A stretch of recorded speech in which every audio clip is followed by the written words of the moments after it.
Rev up your engines!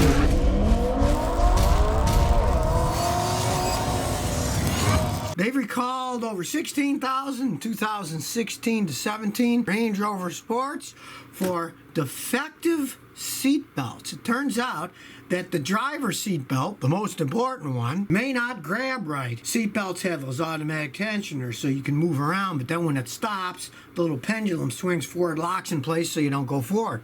Well, they got to replace them on all those because they may have a problem with them. And then if they do, your head is going to smash against the steering wheel. Say if you stop real fast, even worse, if you get in an accident and say the airbag goes off. They're designed today so that the airbag goes off and saves you to a certain extent. But the seatbelt also holds you back. If the seatbelt doesn't work, then you got an airbag, which is an explosion, headed towards your face, with your head headed towards the steering column at the same time, so you get all that extra speed that's really going to beat up your face. I remember years ago, one of the problems they had with airbags were they were too strong, and smaller people were having their nose broken and stuff. So the modern seatbelts are made to work in conjunction with the airbags. And so if your seatbelt isn't working right, but the airbag is, you get in a wreck, you got two speeds going at each other. Not a good thing. Not surprising to me that this happened with Land Rover. They've had a history of problems with their vehicles. Years ago, I remember telling one of my customers, oh, you're thinking about buying one of these? Watch this. I have all that information system. And I went through all the technical service bulletins of a Toyota, and there were like 15 of them. Then I went through the same thing for the same year, Land Rover, and there was like 65 pages of them. So my advice, stay away from those things. I'm at 19. Scotty, I'm moving to the United States for college. I have $1,000 for a car. Any advice? That's not much for a car. That would have been equivalent in my day when I was young of $100 car.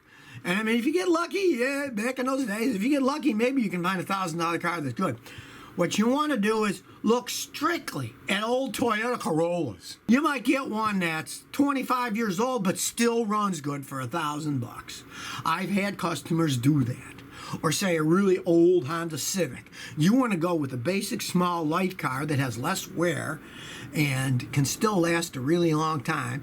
And my advice to that is, hey, so it's got a bashed in fender or the paint looks bad. Hey, you're going to school anyway, so if you got an ugly looking Corolla that's got a bashed fender and the paint's fading away, hey, it might still run for quite some time. You're not going to get a cherry clean looking beautiful one for $1,000. Jordan Charles Root says, I got a 1992 Honda Accord that won't charge the battery. The battery light used to come on a dash, but it doesn't anymore. The battery light is part of a warning system that once you start the car, if the charging is below a certain voltage, that light comes on.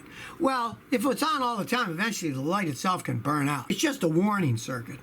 And if you go to any mechanic or AutoZone, any auto parts store that charges batteries free and checks a charging system's free, they can put a gauge on and tell you, hey, it's charging, it's not charging. And if it's not charging, odds are it's the alternator. Replace the alternator. Whenever you do have an alternator checked, listen to my advice. Always have the battery load tested first. Because if you have a bad battery, a lot of times they'll give a false reading for the alternator. Tell you the alternator's bad when it's really just a really weak battery.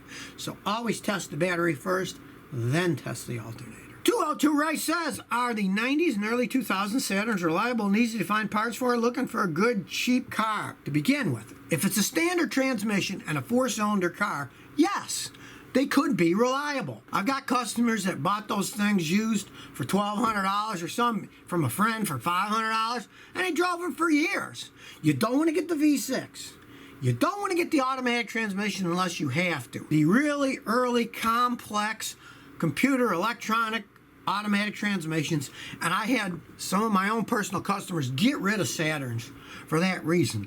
The transmissions are starting to go out, and I explained to them, look, this is a really complicated transmission, and my transmission expert who I sent transmissions to me rebuilt said, Scotty, and this was years ago, because it started $3,500. These are really complicated.